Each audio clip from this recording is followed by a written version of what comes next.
Shalom, shalom, peuple de Dieu. Je suis dans la joie de vous retrouver ce soir.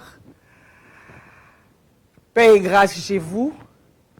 Nous continuons, n'est-ce pas, notre thématique, la rédemption. Et aujourd'hui, j'entamerai le 6e épisode de notre thématique, la rédemption. Bien-aimés dans le Seigneur, ce thème, la rédemption, est un sujet très, très important, primordial pour tout chrétien. C'est un thème fondamental. C'est la base, au fait. Si vous comprenez très bien cette thématique, vous allez vraiment nager comme un bon nageur, n'est-ce pas, ou un aigle dans le surnaturel. Nager comme un bon nageur dans l'eau, c'est-à-dire dans la parole, et vous comprendrez beaucoup de choses. La pensée divine, c'est que Dieu a fait dans l'éternité, le plan de Dieu, et comment Dieu, n'est-ce pas, a pu opérer dans l'Ancien Testament jusqu'au Nouveau Testament, l'Ancienne Alliance jusqu'à la Nouvelle Alliance. Donc c'est vraiment un thème capital, un thème primordial. Voilà. Ce soir, continuons, n'est-ce pas, l'épisode 6 et je parlerai de la mission et de la vision de Christ. La vision et la mission, n'est-ce pas, de Christ. Bien-aimés dans le Seigneur, on ne peut pas, c'est-à-dire sur cette terre des hommes, où une personne qui est mature, une personne qui sait exactement là où elle s'en va, qui connaît la direction, le but, son but sur cette terre des hommes, choisira les personnes avec qui marcher. Parce que c'est très important dans la vie. Pourquoi je le dis? Je le dis parce que quand une personne ignore ou refuse sa vocation divine et éternelle, ça entraîne des conséquences graves. Une personne qui ne connaît pas son identité, une personne ne connaît pas sa mission sur cette terre des hommes, une personne qui ne connaît pas sa vision sur cette terre des hommes, n'a aucune direction, n'a aucun but sur cette terre des hommes, gaspille quasiment son temps sur cette terre des hommes. Une personne qui ne connaît pas sa vocation, ce n'est pas seulement pour elle-même, mais aussi pour le monde, pour l'histoire, la création, le royaume de Dieu. Donc il faut connaître sa vocation. Il faut connaître sa mission sur cette terre des hommes. Tu es appelé à faire quoi? Dans l'éternité, Dieu a pris tout son temps pour contempler la parole, pour avoir un plan. C'est-à-dire, il avait un but bien précis à atteindre. Envoyer son fils sur terre, cette terre des hommes, créer l'homme à son image et selon sa ressemblance, et son but final, c'est que Dieu veut qu'au final, il construira, n'est-ce pas, un tabernacle, et dans ce tabernacle, il sera, n'est-ce pas, avec l'homme. Parce que l'homme est créé à son image et selon sa ressemblance. C'est-à-dire, c'est le but de Dieu. Si Dieu lui-même a eu un but, a eu un canevas, a eu un agenda, a eu un répertoire, a eu un dispositif, a eu un plan d'action, Et Dieu est notre Père. Donc, quand il envoie une personne sur cette terre des hommes, cette personne doit avoir une mission et une vision, une vocation, un but à atteindre. Et la personne qui connaît véritablement sa vocation éternelle, son but pour lequel Dieu l'a envoyé sur cette terre des hommes, ne marche pas avec n'importe qui, ne s'associe pas à n'importe qui. Il ne fait pas, cette personne ne fait pas n'importe quoi. Cette personne, n'est-ce pas, est en relation avec Dieu et fait en sorte de pouvoir manifester, extérioriser, mettre en évidence, mettre en exergue ce pourquoi, n'est-ce pas, Dieu l'a envoyé sur cette terre des hommes. Prenons le cas d'Esther, par exemple, dans la Bible. Esther 4, verset 14, la Bible nous dit, si Esther, par exemple, ne connaissait pas sa vision dans la maison d'Assyrus, sa vision était de sauver son peuple. Donc, son peuple était dans des menaces. Donc, son peuple allait subir des menaces d'extermination. Son peuple allait être exterminé. Donc, cette femme connaissait sa vision dans la maison d'Assyrus. Il avait une personne à ses côtés, Mardoché, son oncle, qui l'a aidé, n'est-ce pas, à atteindre sa mission dans la maison du roi Assyrus, que son peuple, n'est-ce pas, ne soit pas exterminé. Donc, chaque vocation a une autorité spirituelle précise. Chaque vocation. Si vous connaissez votre vocation, dans votre vocation, chaque vocation a une autorité spirituelle précise. Donc, si vous savez qui vous êtes précisément, votre identité sur cette terre des hommes, automatiquement, votre vocation est attachée à une autorité spirituelle. Et cette autorité, n'est-ce pas, est précise. Mais lorsqu'on ignore on ignore la vocation, le but pour lequel Dieu nous a envoyés sur cette terre des hommes, on vit dans l'ignorance. Donc, qu'est-ce qui va se passer? Il y aura des batailles. Il y aura certaines batailles qui seront déjà perdues d'avance. Parce qu'il n'y a pas d'autorité. Parce qu'on ne connaît pas sa vocation. Donc, des démons ne seront pas repoussés des territoires, n'est-ce pas, resteront, n'est-ce pas, captifs. Parce qu'on ne connaît pas sa vocation, on ne connaît pas, n'est-ce pas, sa mission. Voilà. Alors, bien-aimés dans le Seigneur, imaginons un homme, n'est-ce pas, dont le métier est le pontier. Donc, une personne qui a comme vocation de relier deux rives, de connecter ce qui est séparé.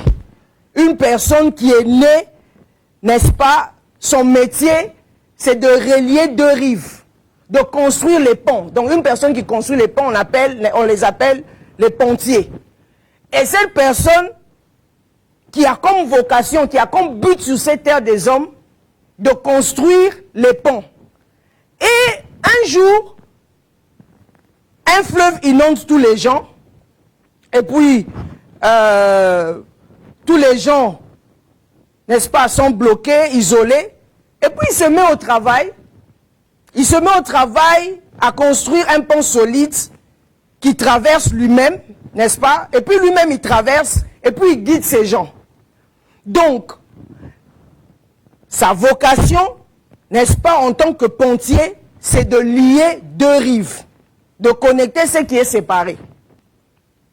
Sa mission, c'est de construire le pont, c'est de sauver les gens, parce qu'il y a eu une inondation, et de relier, n'est-ce pas, les deux côtés, pour que les gens fassent quoi? Pour que les gens passent. Ça, c'est un exemple que je suis en train d'illustrer. Maintenant, Dieu, la Bible nous dit, à un temps fixé, qu'est-ce que Dieu fait? Il envoie son Fils pour sauver l'humanité, pour sauver l'homme qui était, n'est-ce pas, déjà perdu. Alors, quelle est la vocation de Jésus-Christ? Je l'ai expliqué la fois dernière. Jésus, la parole faite chair, Jésus, il est, n'est-ce pas, le reflet de Dieu, il est l'image de Dieu. Jésus est Dieu lui-même. Il est venu sur cette terre des hommes pour réconcilier son Père avec l'homme. Donc la parole faite chair a pris la forme humaine. Dieu lui a formé un corps. Il est venu sur cette terre des hommes pour réconcilier l'homme et son Créateur. Donc la vocation de Jésus, c'est simplement Jésus, il est le chemin vivant entre Dieu et l'homme. Il est le chemin vivant entre Dieu, n'est-ce pas, et l'homme. Je définis la vocation comme étant l'identité d'une personne. La vocation est simplement ce que tu es, ce pourquoi tu es fait, ce pourquoi tu as été créé. Pourquoi Dieu t'a envoyé sur cette terre des hommes? C'est ça ta vocation, c'est ça le but. Alors, Jésus, son but sur cette terre des hommes, Jésus, il est le chemin vivant entre Dieu et l'homme. C'est ce qu'on peut retenir. Le chemin vivant entre Dieu et l'homme. Il est le médiateur vers Dieu. Le médiateur entre l'homme et Dieu. On va lire dans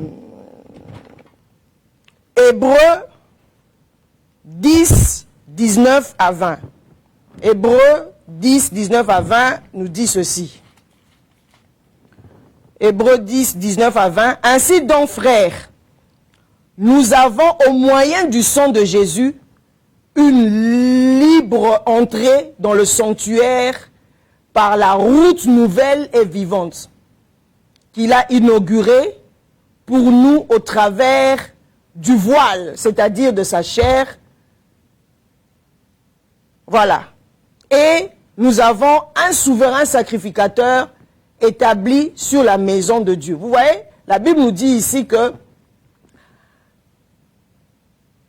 par Jésus, par le sang de Jésus, n'est-ce pas, nous avons eu une libre entrée dans le sanctuaire par la route nouvelle et vivante qu'il a inaugurée pour nous au travers du voile, c'est-à-dire de sa chair. Donc au travers du voile, au travers de sa chair, au travers de son sang, la Bible nous dit ici que Jésus a inauguré pour nous une route nouvelle et vivante. Donc Jésus, il a inauguré pour nous une route vivante, n'est-ce pas, vivante et nouvelle. Donc une voie. Jésus est le chemin, la vérité et la vie. Donc on ne peut pas venir au Père sans passer par Jésus. On ne peut pas aller vers le Père par Marie. On ne peut pas aller au Père par les rituels. On ne peut pas aller au Père par des sacrifices. On ne peut pas aller au Père par des voies tortueuses. On ne peut pas aller au Père par Mahomet. On ne peut pas aller au Père par Bouddha.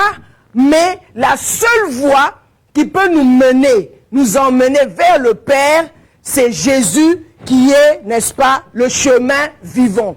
C'est Jésus qui est le médiateur, notre médiateur vers Dieu. La Bible nous dit encore dans 1 Timothée 2, verset 5, la Bible dit ceci, 1 Timothée, verset 5, « Car il y a un seul Dieu et aussi un seul médiateur entre Dieu et les hommes, Jésus-Christ homme. » Jésus-Christ homme. Il y a un seul médiateur. Voilà pourquoi je dis que la vocation de Jésus sur cette terre des hommes, Jésus est le chemin vivant. Il n'y a pas deux médiateurs. Il n'y a pas eu deux chemins. Jésus, il est le chemin, la vérité, n'est-ce pas, et la vie. En dehors de Jésus, on ne peut pas nous approcher vers Dieu. En dehors de Jésus, on ne peut pas, n'est-ce pas, avoir une communion avec le Seigneur. Donc, c'est Jésus qui est venu, comme on vient de le lire, inaugurer. Il a inauguré un chemin. Il a inauguré une voie. Cette voie, n'est-ce pas, était fermée. On va le voir, n'est-ce pas, comme Jean 14, le 6 le dit, Jésus lui dit, je suis le chemin, la vérité et la vie. Nul ne vient au Père que par moi. Il n'y a pas deux chemins. C'est Jésus, n'est-ce pas, qui est le chemin vivant. Alors, pourquoi ce chemin est nécessaire? Ça, c'est le vrai problème qu'on doit se poser. Pourquoi Jésus est le chemin vivant? D'autres sont dans la religion. D'autres adorent Mahomet. D'autres adorent Bouddha. Mais nous disons que Jésus est le chemin vivant. Le christianisme, c'est un mode de vie. C'est la vie que tu vis. Le Christ vit en toi. Jésus vient habiter dans ta vie. Il y a une expression que j'utilise toujours. Jésus vient tabernacler ta vie. L'Esprit Saint, l'Esprit de Christ vient habiter en toi. Pourquoi ce chemin? Pourquoi? Parce que il y a eu la séparation entre Dieu et l'homme. Donc, dans Genèse 3, il y a eu donc la chute d'Adam. L'homme est séparé de Dieu à cause du péché. Donc, cette séparation, il n'y avait plus de relation de communion. L'homme n'avait plus de communion avec Dieu. L'homme était quasiment séparé de Dieu. Donc, il y avait, je dirais, il n'y avait plus de relation entre l'homme et Dieu. Il y avait une forteresse, si je peux dire, entre l'homme et Dieu. Il n'y avait plus de communion, il n'y avait plus de vie, il n'y avait plus de relation. La relation était là, mais la communion entre l'homme et Dieu n'existait plus. L'homme était mort. Alors, l'homme, après, qu'est-ce qu'il a fait? Il ne peut revenir à Dieu par ses efforts. J'en ai parlé dans les épisodes précédents, que l'homme a fait les efforts et tout pour revenir à Dieu, mais les efforts par la loi, par la morale, la religion et tout, mais c'était les efforts humains pour que l'homme puisse s'approcher de Dieu. Mais ça ne pouvait pas. C'est-à-dire, cette séparation était tellement profonde. La séparation était tellement profonde comme, je dirais, l'abîme. Donc l'homme ne pouvait pas communiquer, n'est-ce pas, avec Dieu. La Bible nous dit, dans Romains 3, 23, la Bible dit, tous ont péché et sont privés de la gloire de Dieu. Alors, dans la vocation de Dieu, comme de Jésus, je dis qu'il est le chemin vivant entre Dieu et l'homme. Alors, qu'est-ce que Jésus fait? Donc, il fallait, pour que l'homme puisse avoir, reconstruire encore la communion, il fallait que Jésus vienne maintenant construire le pont, inaugurer un pont. Donc, Jésus vient inaugurer le pont.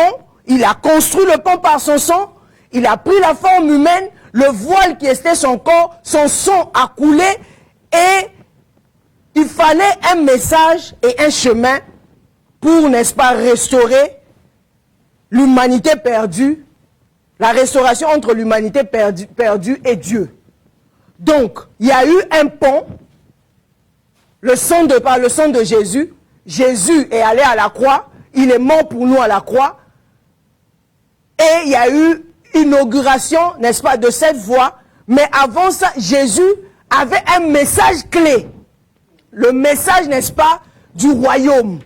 Que l'homme, n'est-ce pas, puisse comprendre qui est Dieu véritablement. Puisque l'homme n'avait plus de relation avec Dieu. L'homme n'avait plus de communion avec Dieu. Bien qu'il avait la relation avec Dieu, c'est oui, mais la communion, l'intimité avec Dieu, l'homme était mort. Donc, Jésus vient recréer une nouvelle voie, un nouveau pont, pour que l'homme puisse avoir la communion, n'est-ce pas, avec Dieu. Donc, Jésus vient restaurer entre Dieu et l'homme, n'est-ce pas, la relation entre Dieu et l'homme, l'humanité qui était perdue. Donc Jésus est le chemin. La Bible nous dit, bien-aimés dans le Seigneur, Jésus,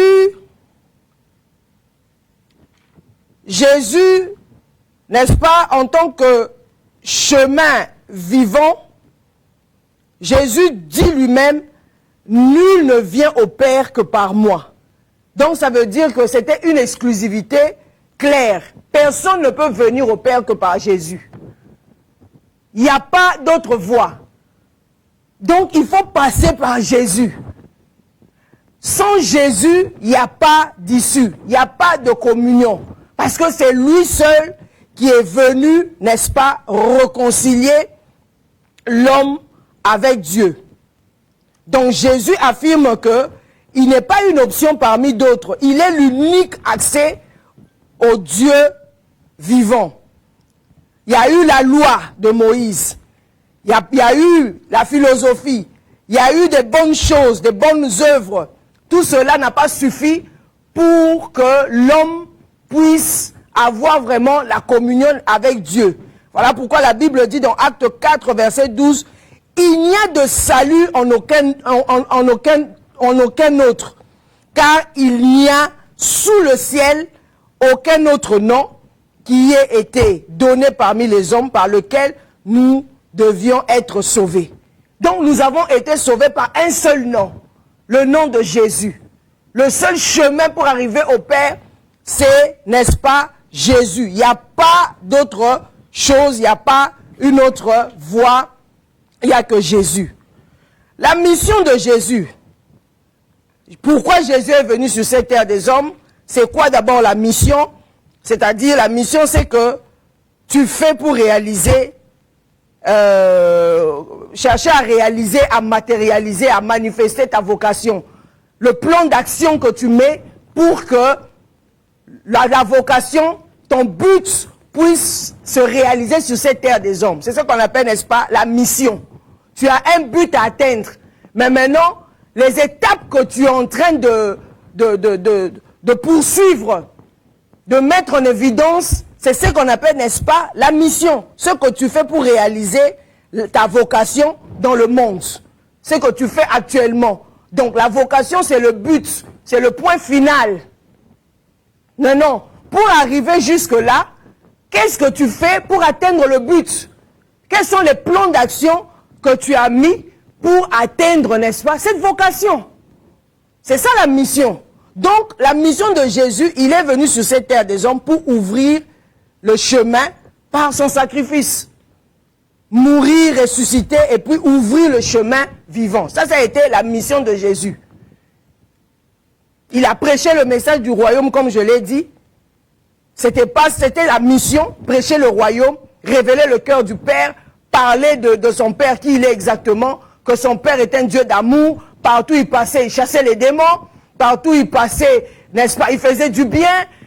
Partout il passait, c'est-à-dire qu'il révélait l'amour de son Père. Il a révélé la justice. Il a révélé la joie. Il a révélé le royaume. Le royaume n'est pas le manger, n'est pas les choses périssables. Le royaume, c'est la justice, c'est la paix, la joie, la vérité. Que son Père est un Dieu de vérité. Il a parlé du royaume. Il a manifesté le royaume sur la terre des hommes. Il a manifesté l'humilité. Il a manifesté la joie. Là où il y avait la fête, il y avait un manque de vin. Jésus a fait le miracle. Il a changé l'eau en vin. Donc, il a manifesté la joie pour dire que dans notre royaume, il n'y a pas de tristesse. Dans notre royaume, il n'y a pas de manque. Dans notre royaume, il y a la vie. Dans notre royaume, il y a la justice. Dans notre royaume, il y a la joie. Dans notre royaume, il y a la paix. Le reste, toutes ces choses qu'on voit sur cette terre des hommes, Jésus, la Bible nous dit que c'est le reste, les choses. On doit d'abord chercher le royaume. Donc Jésus est venu avec un message du royaume. Ça a été sa mission, l'une de ses missions. Il a parlé du royaume, mais son but ultime, son but, n'est-ce pas, sa vocation, c'était simplement, comme je viens de dire, le chemin vivant. Et pour manifester ça, sa mission principale, il est venu sur la terre pour ouvrir le chemin par son sacrifice. Je vous ai dit que le chemin en question, ouvrir le chemin en question, c'est-à-dire lorsque l'homme a péché, son esprit était mort. Donc il n'y avait plus de pont. Redonner à l'homme la vie, le Zoé de Dieu. La vie de Dieu doit couler dans la vie de l'homme afin que ce dernier puisse être en communion avec, n'est-ce pas, son Créateur. Ça, c'est, n'est-ce pas, la mission de Jésus. Donc Jésus, il vient, qu'est-ce qu'il fait? Il est le chemin vivant. Ça, c'est pas une théorie, c'est une réalité à vivre. Il marche avec toi, toi qui me suis. Tu n'es pas seul sur le chemin. Jésus ouvre le cœur à Dieu, change la conscience et puis rétablit l'identité de l'homme. L'identité que toi et moi avons perdue à cause d'Adam. Parce que nous descendons d'Adam. Nous avions perdu, n'est-ce pas, notre identité. Jésus, n'est-ce pas, parmi, en illustrant, n'est-ce pas, sa mission, il ouvre le cœur à Dieu, change la conscience, rétablit l'identité. Je veux expliquer au fait comment Jésus est arrivé, comment l'homme vivait d'abord et comment Jésus est arrivé, n'est-ce pas, à ouvrir le cœur de l'homme. Ouvrir le cœur de l'homme à Dieu. Comment était le cœur de l'homme avant? Le cœur humain était fermé, était durci, méfiant envers Dieu à cause du péché. Parce que lorsque l'homme a péché, l'homme est devenu criminel. L'homme est devenu meurtrier, dans le cas de Caïn qui avait tué Abel. Donc l'homme, son cœur n'était plus attaché à Dieu. L'homme a commencé à faire le mal. L'homme a commencé à voler. L'homme a commencé à faire le mal à son prochain. C'est ce que nous vivons aujourd'hui, dans ce monde pervers, où quelqu'un qui voit une personne en train d'évoluer, en train d'exercer son ministère, en train de manifester sa vocation, son but sur cette terre des hommes, la personne est en train d'émerger, une autre personne viendra pour empoisonner. C'est-à-dire que le cœur de l'homme est devenu méfiant. Le cœur de l'homme est fermé, durci. L'homme ne veut plus l'amour de Dieu. L'homme est devenu méfiant. L'homme est devenu orgueilleux. Il est souvent centré sur soi. Il est blessé par la vie, la religion, sans relation vivante. L'homme est blessé. Donc, blessé intérieurement. Blessé, par exemple, une femme qui est blessée à cause du divorce.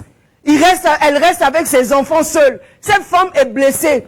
Elle est déséquilibrée intérieurement. L'homme, par exemple, n'est-ce pas, qui n'était plus en relation avec Dieu, avait perdu ce pourquoi Dieu l'avait envoyé sur cette terre des hommes. L'homme était en train de chercher Dieu par des sacrifices, par des rituels, par des offrandes. L'homme qui était créé à l'image et la ressemblance de Dieu n'avait plus d'issue, ne voyait plus les bontés de l'Éternel, ne voyait plus la gloire de Dieu. L'homme qui était la gloire de Dieu, l'homme avait tout perdu. L'homme avait quasiment perdu la domination. Donc c'est de cette manière, avant que Jésus vienne ouvrir le cœur de l'homme à Dieu, par sa mort et par sa résurrection. Voilà pourquoi la Bible dit dans Matthieu 13, verset 15, le cœur de ce peuple est devenu insensé. Donc le cœur de l'homme, n'est-ce pas, était devenu insensé. L'homme était devenu esclave. L'homme était prisonnier dans son fort intérieur. L'intérieur de l'homme était esclave. Il ne vivait plus selon la volonté de Dieu. Parce que l'homme n'était plus attaché à la source, attaché à Abba, attaché à son Créateur. L'homme ne recevait plus l'information pour pouvoir proliférer, pour pouvoir, n'est-ce pas, avancer. L'homme faisait des choses, n'est-ce pas, à sa manière. Donc c'est de cette manière, n'est-ce pas, l'homme, n'est-ce pas, avait vécu. Donc l'homme avait perdu sa vocation, comme le cas d'Adam. il avait perdu sa vocation d'intendant de la terre et il y a eu des conséquences. Il y a eu la malédiction du sol, la douleur, le chaos dans l'écosystème. C'est comme ça que l'homme a commencé à vivre. Pourquoi? Parce que c'est à partir de l'esprit, à partir du cœur. Le cœur, je parle du cœur ici, c'est pas le cœur anatomique, non. Pathologique, non. C'est le cœur spirituel. C'est le lieu de rencontre, l'hôtel où Dieu rencontre l'homme. C'est son cœur, c'est son esprit. C'est ça qu'on appelle le cœur sur le plan spirituel. Donc, c'est comme ça l'homme était, n'est-ce pas, avant Jésus. Alors, lorsque Jésus maintenant vient, il révèle la volonté du Père. On le verra dans Jean 14, 9, vous aurez le temps de le lire. Il brise la peur. La peur, la manière dont l'homme vivait dans la peur. Il y a certaines personnes qui vivent dans la peur, n'arrivent pas à dormir dans le noir, à éteindre la lumière et dormir paisiblement. Donc, la peur du lendemain. Comment je vais faire pour vivre? Comment je dois, est-ce que mes enfants vont réussir? C'est-à-dire que quand Jésus vient maintenant, il brise cette peur, montre à l'homme, rassure l'homme que c'est moi qui suis la vie. C'est moi qui suis l'eau intarissable. C'est moi qui peux te donner la vie. Comme il avait parlé à la femme samaritaine. Que je suis la vie. Si tu bois de cette eau, tu ne mourras plus. Par partir de l'eau de vie, c'est moi qui te donne la vie en abondance. Donc l'homme, Jésus vient, n'est-ce pas, briser la peur, briser la honte du pécheur. Montrer au pécheur que la honte que tu as actuellement, c'est dû à cause de ton péché. La honte de l'échec, la honte de la vie d'où une personne peut sortir, d'une famille par exemple où règne la sorcellerie.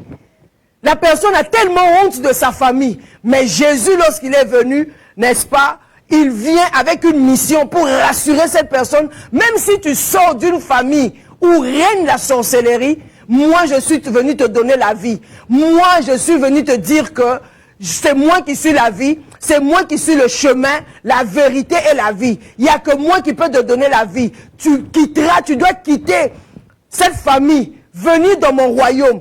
C'est dans mon royaume que tu auras, n'est-ce pas, la paix. C'est dans mon royaume que tu n'auras plus honte.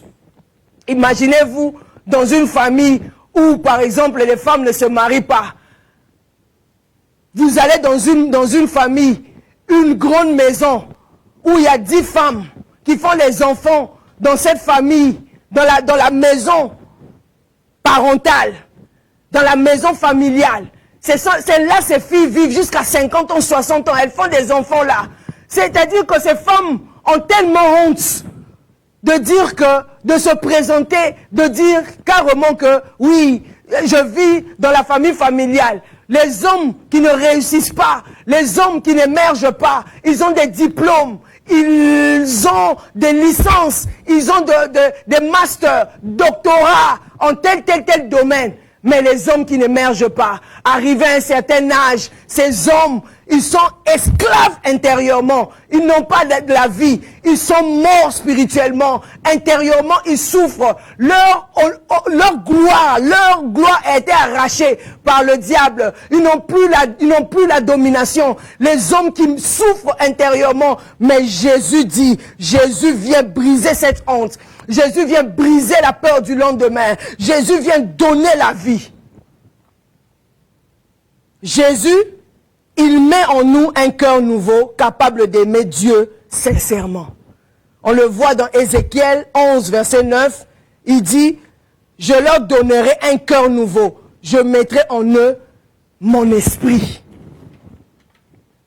Vous voyez? Donc Jésus, il vient, il ouvre le cœur de l'homme à Dieu. Le cœur là, rempli de blessures intérieures. Les cœurs remplis, n'est-ce pas, je dirais, fermés à Dieu, de méfiance. Il y a des gens qui sont comme ça, tellement méfiants. Ils arrivent à un endroit, ils se méfient des gens. Pourquoi? C'est à cause de leur background, à cause de leur passé, à cause de la maison familiale, à cause de l'environnement d'où, n'est-ce pas, elles viennent. Pourquoi? Parce que ces personnes elles sont encore dans les ténèbres, ne connaissent pas encore Jésus. Voilà pourquoi je dis que Jésus, n'est-ce pas, il est dans sa vocation, il est le chemin vivant. Il n'y a pas un autre chemin. C'est lui qui est le véritable chemin. Nul ne peut pas venir au Père si ce n'est que par Jésus. Il n'y a que lui seul qui est le chemin. Il n'y a que lui seul qui a ouvert le chemin pour communiquer avec Dieu, pour communier avec Dieu, pour avoir les informations du plan éternel de nos destinées. Ce n'est que par la voie de Jésus. Jésus est venu inaugurer un pont pour que nous entrions véritablement en contact avec notre Père, en contact avec la source. Nous soyons en communion avec Dieu. Nous mangeons véritablement avec Dieu. Nous recevons les informations de Dieu. Que notre cœur soit rempli d'amour. Parce que la Bible dit, il nous a donné un cœur nouveau. Il a mis en nous, n'est-ce pas, un esprit nouveau. Jésus, il est le chemin vivant. Bien-aimés dans le Seigneur, parmi les missions de Jésus, n'est-ce pas, il change la conscience de l'homme. Avant Jésus, la conscience était souillée. La conscience de l'homme était morte. L'homme se sentait coupable. Je l'ai bien expliqué dans d'autres épisodes comment Adam était. Adam vivait dans la peur. Adam il était vulnérable. Adam se sentait coupable. Parce que, ça dit qu'il était accusé par le péché. Vivait dans l'accusation. À cause du péché. Et l'esprit de l'homme était, n'est-ce pas, endormi. Donc la conscience de l'homme était endormie, insensible au mal ou au bien. Endormi, insensible au mal ou au bien. Il y a des gens comme ça sur cette terre des hommes. Quand on ne connaît pas le Seigneur, les gens sont tellement insensibles au mal. Insensible au mal ou au bien. Tu fais du mal à ton prochain. Tu dis que tu es conscient. Ça dit il y a des gens qui ont tué leur conscience. Leur conscience est tellement endormie. Ils vivent que dans le mal. En faisant que du mal aux autres. Tu te réveilles le matin, au lieu de penser à comment réussir à plaire à ton Dieu, mais tu te réveilles juste pour faire le mal à ton prochain. Tu te réveilles pour empoisonner ton prochain. Tu te réveilles pour, n'est-ce pas, aller faire du mal à une femme.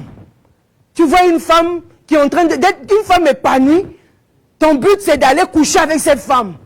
C'est-à-dire que tu te réveilles avec une conscience endormie. Mais si toi, en tant qu'homme, un autre homme arrive à faire ça à tes enfants ou à tes sœurs, seras-tu content? C'est-à-dire que la conscience est endormie. Le fin fond de l'homme, ce qui permet à l'homme d'identifier, de différencier le bien au mal. Cette conscience-là est endormie. Tu es là que pour faire le mal. Tu te réveilles le matin, tu n'arrives pas, tu vas dans un supermarché juste pour aller voler. C'est-à-dire que tu ne réfléchis même pas aux conséquences. Tellement la conscience est endormie. Tu ne vois plus ce que tu es en train de faire est bien ou mal. Le sens de la réflexion profonde. Tu réfléchis sur toi-même. Tu réfléchis sur ton domaine. Un père responsable, n'est-ce pas, qui ne réfléchit même pas sur sa progéniture. Lorsque je quitterai cette terre des hommes, qu'est-ce que je laisserai après moi? Est-ce que je laisserai la paix? Est-ce que je laisserai, la tranquillité? Est-ce que je laisserai les enfants dans la tranquillité, dans la paix? Est-ce que je laisserai un bon héritage? Si c'est même pas matériel, mais la paix, le Seigneur, laisserai le royaume dans ma maison ou pas? Mais il y a des hommes qui se lèvent le matin comme ça, se lèvent pour faire le mal, se lèvent pour boire l'alcool, et puis ivre, retourne à la maison, sans pour autant penser à sa progéniture, sans pour autant penser au lendemain, sans pour autant penser même à sa famille, sans pour autant penser dans 10 ans, 20 ans, qui planifie pas. C'était de cette manière l'homme vivait. Parce que le péché avait rendu l'homme insensible. L'homme, n'est-ce pas, était totalement mort. la conscience de l'homme était tordue, influencée par la culture, non par Dieu. L'homme était tellement influencé par la culture. On voit ça jusqu'à aujourd'hui. La culture a tellement influencé l'homme. Nous, chez nous, non, c'est pas comme ça. Chez nous, les Kassaïens, c'est pas comme ça on fait. La femme, sa place, c'est à la cuisine. Non, chez nous, les Kassaïens, c'est pas comme ça on agit. La femme n'a pas de parole, la femme ne peut rien dire. Ça, c'est la culture. Mais lorsque Jésus vient, il révèle autre chose. Jésus approche même les femmes prostituées. Parce que Jésus, la parole incarnée, c'est par lui que tout a été créé. Il voit une âme qui est morte. Une femme qui a perdu, c'est-à-dire que n'a pas le royaume. Une femme qui est brisée, son cœur est brisé. Il est sensible dans son fort intérieur. Parce que tout a été créé par lui et pour lui. Il veut sauver cette femme. Il veut sauver l'humanité. L'influence, n'est-ce pas, par la culture. Non, chez nous, les X ou Y, c'est de cette manière on fait les choses. Chez nous, oui, on n'approche pas X ou Y. Ça fait partie, n'est-ce pas, de notre culture. Non, chez nous sommes par exemple les Swahili. Non, les Swahili, c'est de cette manière, la femme doit traiter l'homme, doit laver les pieds. C'est une très bonne chose. Mais madame, j'aimerais te poser juste une question. L'homme, quand tu laves les pieds, connais-tu sa vocation? Connais-tu sa vision sur cette terre des hommes? Connais-tu son but? Connais-tu sa mission? Mais ce que tu es en train de faire, c'est très bien. On peut le faire. Mais une femme spirituelle va au-delà. Une femme spirituelle va au-delà. Parce que ce que cette femme est en train de faire, c'est ce qu'elle a pu gober de son environnement, de sa culture, de son éducation. C'est bien. Mais est-ce que cet homme que tu laves les pieds a la vie éternelle, a le salut, connaît sa mission, connaît son but, connaît sa vocation sur cette terre des hommes? Ce que tu laves là, c'est l'extérieur. C'est son enveloppe. C'est le voile. Mais qu'est-ce que cet homme-là contient? Qu'est-ce qui est dans son esprit? Qu'est-ce qui est en lui? Cet homme-là, peut-être, il est prisonnier spirituellement. L'homme, peut-être, il est, je dirais, esclave intérieurement. Mais tu es en train de laver ses pieds. Mais une femme spirituelle va au-delà. Une femme spirituelle cherche à plier ses genoux, prier le Seigneur pour que cet homme puisse véritablement changer. C'est une très bonne chose. Si cet homme-là a la vie, laver les pieds, c'est une très bonne chose. Tu laves les pieds comme le Seigneur, comme cette femme pécheresse avait lavé les pieds du Seigneur. Tu considères ton mari comme le Seigneur. Si les deux sont dans ta maison, l'homme connaît le Seigneur, et puis tu laves encore le pied du Seigneur. Mais ça, c'est formidable. La Bible nous dit, cherchez premièrement le royaume et sa justice, le reste vous sera accordé par-dessus tout. Cherche premièrement le royaume, que ton mari puisse avoir la vie éternelle, que ton mari puisse connaître sa vocation, puisse connaître le Seigneur, celui qui est mort pour lui à la croix, celui qui l'a sauvé, celui qui lui a donné le salut. Et puis lave les pieds calmement. Mais rassure-toi, en tant que femme, en tant qu'épouse, que ton mari, n'est-ce pas, connaît le Seigneur. Tite 1, verset 15 nous parle, je raccorde ça, c'est que je viens de dire que la conscience est souillée à cause du péché. Donc la conscience est comme un miroir brisé, elle reflète le mal. Les hommes spirituels voient, les hommes rachetés, les hommes renouvelés par le Seigneur, régénérés, voient véritablement si une personne a une conscience pure, une personne qui n'a pas, n'est-ce pas, une conscience comme un miroir brisé. Parce que c'est la conscience, n'est-ce pas, qui reflète le mal. Le mal qui est en toi, ça reflète par tes actes, les actes que tu poses, que cette personne est une personne morte, cette personne a besoin du salut. Cette personne a une conscience souillée. Sa conscience est dirigée par la culture. Sa conscience est dirigée par le péché. Quand on est spirituel, on comprend, n'est-ce pas, ces choses. Et qu'est-ce que Jésus vient faire? Jésus, par son sang, il purifie la conscience des œuvres mortes. Hébreux 9, verset 14, vous aurez le temps de le lire. Le sang de Jésus purifie la conscience des œuvres mortes. Et Jésus, comme mission encore, le Saint-Esprit éclaire la conscience pour discerner ce qui est bien de ce qui est mal, ce qui plaît à Dieu. Donc on devient libre intérieurement pour servir Dieu avec joie. Hébreux 10, verset 22. Vous aurez le temps de le lire.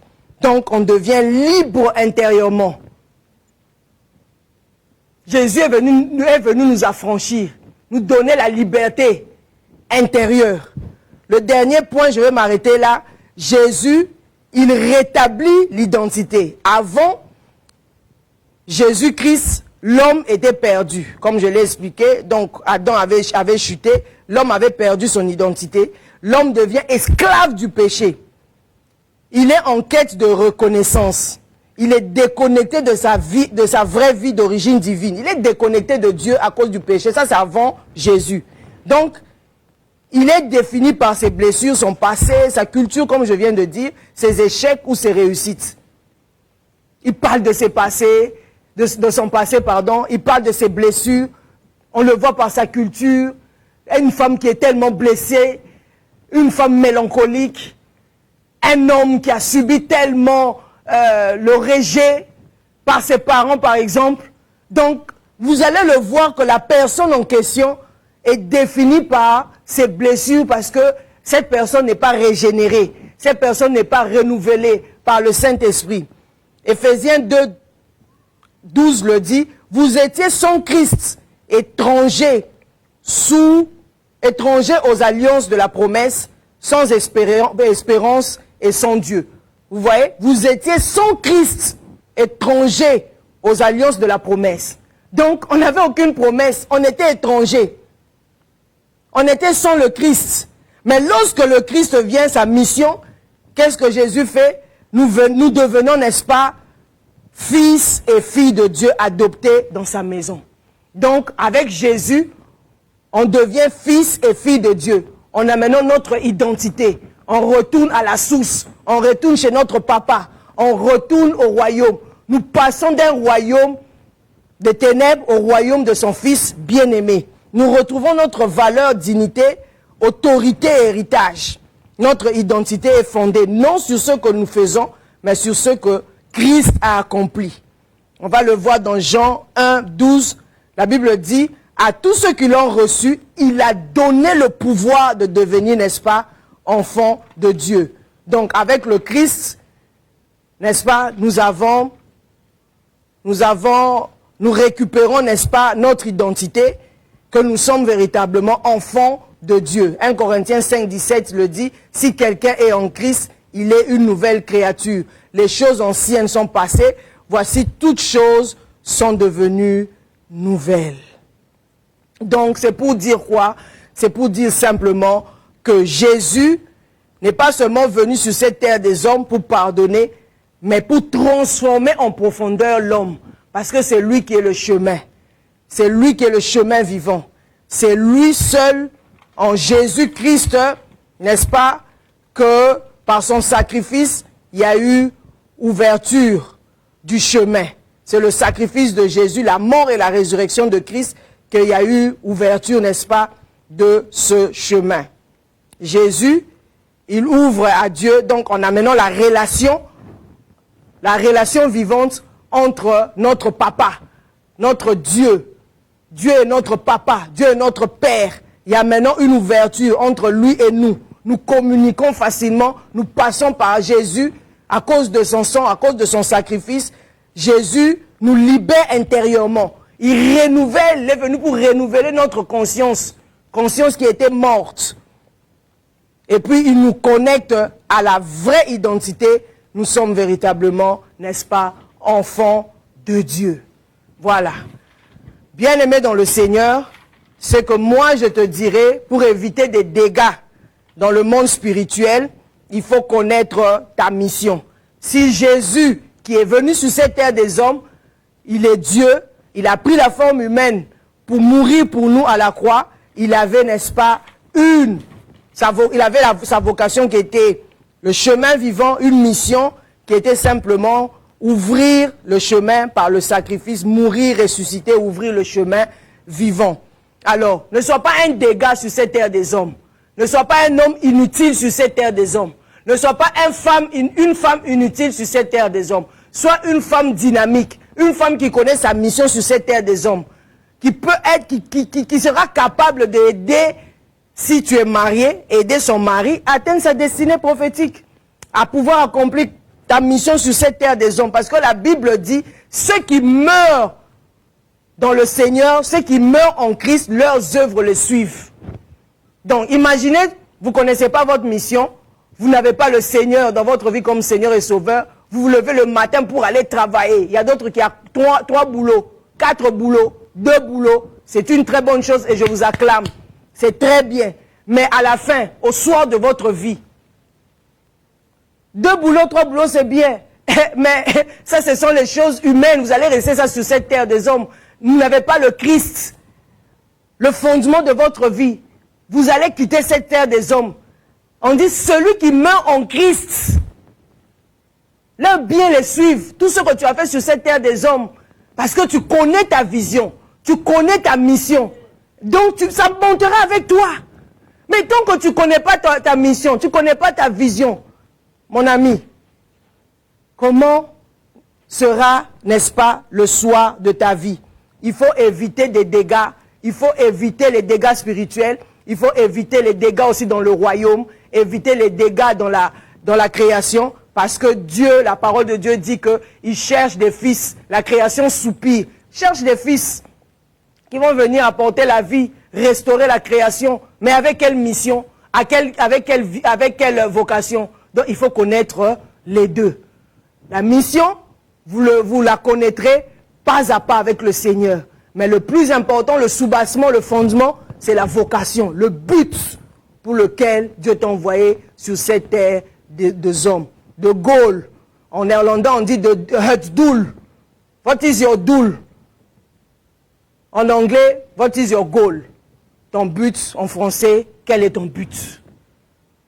Et au fur et à mesure, en marchant avec le Seigneur te montrera tes différentes, n'est-ce pas, missions sur cette terre des hommes, pas à pas, jusqu'à ce que, n'est-ce pas, tu arrives au but. Que Dieu bénisse sa parole. Soyons des personnes matures, connaissant notre vision et connaissant, n'est-ce pas, notre vocation ou notre but. Que Dieu vous bénisse. Shalom à vous. Laissez-moi faire une prière. Père, je te rends grâce, je te dis merci. Merci pour cette soirée.